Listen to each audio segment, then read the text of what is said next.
आते हैं पाकिस्तान और द इकोनॉमिस्ट की उस स्टोरी पे। मैंने जैसे कहा कि ये इमरान खान साहब और उनकी बेगम साहिबा से ज्यादती है, वो इसलिए कहा है कि फकत इमरान खान अकेले नहीं, ये पूरी सोसाइटी उसमें गर्क हुई है।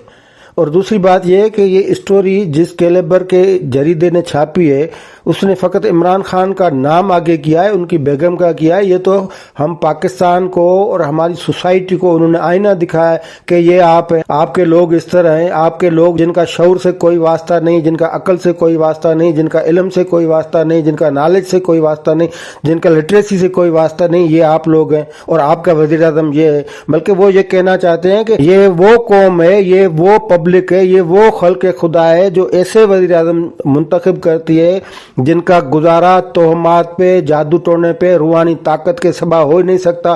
वो अपना अकल, अपना दिमाग इस्तेमाल नहीं कर सकते, उनके पास इतना शऊर ही नहीं है कि वो पॉलिसी मेकिंग करें, डिसीजन मेकिंग करें। गवर्नेंस करने के लिए वो उनको रूहानी ताकतों का सहारा लेना पड़ता है। वो तो हमारी सोसाइटी को ये कह रहे हैं।